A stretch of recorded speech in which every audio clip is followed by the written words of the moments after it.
Hello, I'm Jeremy. I'm the Next Generation Minister here at Christ United Methodist Church. And I'm Bill McLarty. I'm the middle school pastor here. And I'm Dan McLaughlin. I'm the high school minister. We want to thank you so much for volunteering with our youth ministry. And there's a couple of things that we want everyone who's involved in our youth ministry to know and to do. The first thing we want to look at is safe sanctuaries. There's several things to look at here. First thing is like physical contact with students. You want to be really careful. There's always going to be a guy or a girl that thinks you're just the hottest thing in the world. And they're going to kind of try to hug you, 50 times. You want to become a master of what we call the Christian side hug. And that kind of looks like this. So you give them a side hug, you count to 2 or 3 seconds, and you end it. Don't let them be the one to end the hug. That's really important. Also, you don't want to be alone with a student. You never want to put yourself in a situation where that happens. If you do, you want to adjust that situation as quickly as possible. Okay, you don't want to find yourself alone with a student in a room. So always make sure there's someone else in the room with you. It needs to be another adult. If you have another adult in the room that is related to you, that person does not count as the other adult. That person can be in the room, but you still need to have another adult that is not related to you in the room with them. Never have private conversations in an empty room with a student. You need to have someone there, or do it in a public area. If you're volunteering with a youth ministry, you're going to need to have a 4-year difference between the oldest child and yourself. So children that are 18 years old, say a senior in high school, must be chaperoned or led by an adult that's at least 22 years old. So that's our safe sanctuaries policy, but we also have a couple of tips for you and just kind of general tips for relating to teenagers. First rule, don't try to be cool. Don't try to go back to your high school years and be funny like you were in high school. You're an adult, and you need to act like an adult and make sure the kids understand that you are an adult in your conversations and what they're doing. Basically, you're here not to be their friend, but to be an adult in their. You're here not to be their friend, but to be a meaningful adult in their life that's trying to help them grow spiritually. They don't need another friend. They've got plenty of those. We need you to be an adult. And relationships are terribly important. You want to know their name. Take some time each time that you're up here and learn a couple of kids' names. Also, it's important to know something about the student. For instance, if you meet a kid named Johnny, you might find out that Johnny plays soccer, or that Johnny likes to play the guitar. And then the next time you see Johnny, you can say, "Hey, Johnny, how's soccer going?" Or did you learn that new chord on the guitar, or whatever. Another thing that we really would like for you to do is to make sure that you're initiating conversations with students.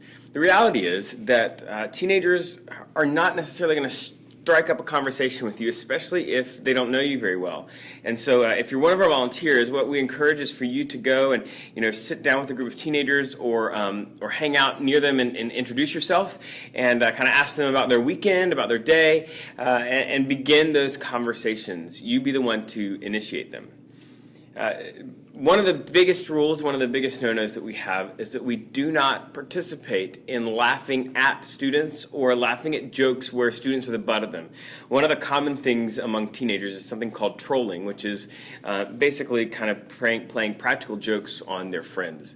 And we don't want to participate in that because we want students who come here to feel safe, to feel loved, to feel cared for, to feel supported. And if every time they come, they're made fun of, they're picked on, or somebody plays a practical joke on them, that's kind of the opposite of that. And so we want our adults to encourage the kind of culture that we want to see in our youth ministry in general. Turf time. It's very important for volunteers to spend time with students outside of church. One example would be finding out that the student plays football, go to their games. Or if they're in the band, go to the football game and watch the student participating, maybe walk up to them after and tell them what a good job they did.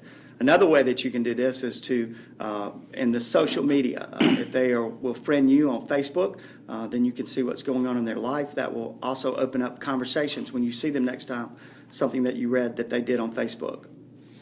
We have just a couple of guidelines for how you deal with social media with students. First thing is that we ask that you let them friend you. You don't go out and friend students that you meet here.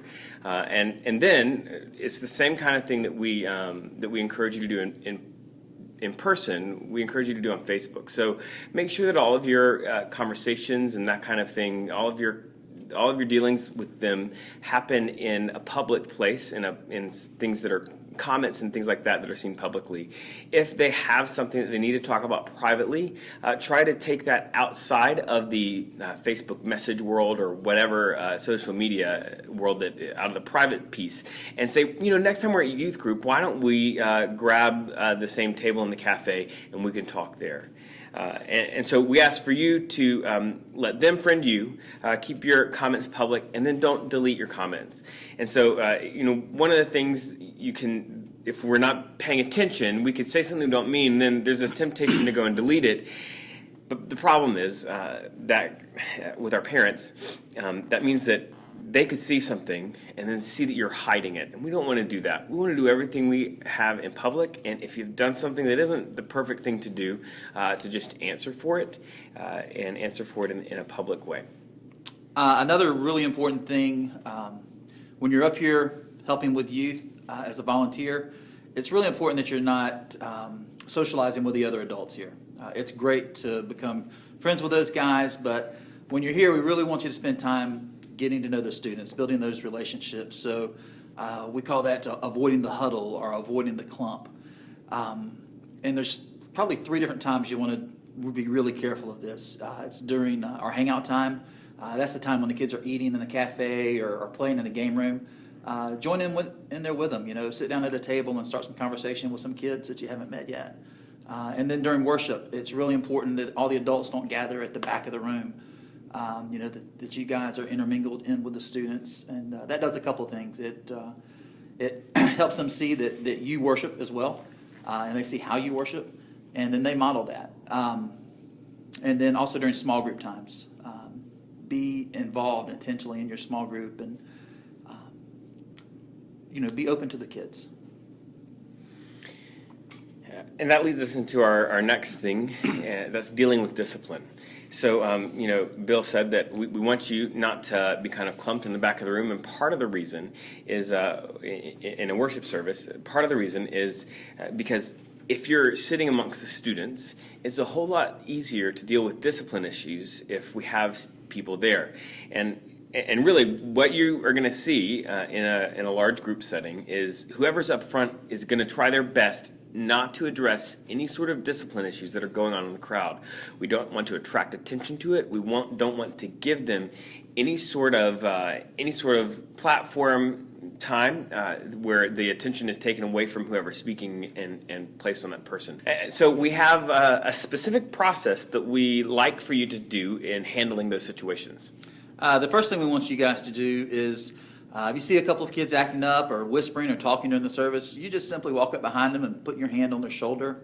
And 9 times out of 10, that's going to end it. They're going to realize, hey, an adult sees me, and I need to stop. The next thing you can do, if that doesn't work, is actually take the kid and move them to the back of the room. They're at the back of the room. They don't have an audience of their friends looking at them and giggling and laughing and paying attention.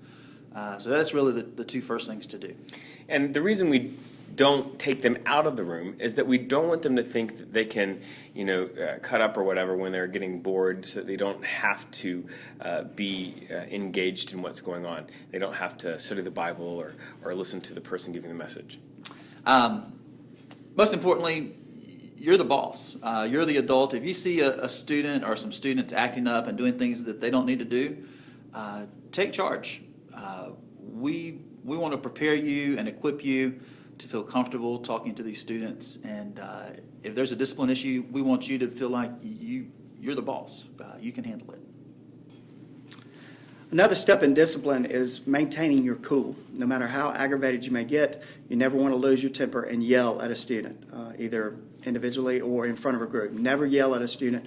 Always go to that student, pull them to the side, and correct them in a mild manner, letting them know you're serious, but never yell or raise your voice at a student. If a student does something that is distracting from the group, or maybe a huge event where they are distracting from the event itself, where that student has done something that requires a little bit more than correcting, we want to use the triple threat. The triple threat is where that student will go to whoever was offended, either another student or a group of students, and apologize, maybe possibly to the leader of that particular class. Apologize to that leader, let them know they were sorry they did it. The second thing is they need to tell their parents what they did. And once they tell their parents what they've done wrong or what they did wrong, then that parent needs to call Bill or myself and let us know that student has let that parent know of that situation. If we don't hear back from that parent, then we're going to need to call that parent and tell them of that situation.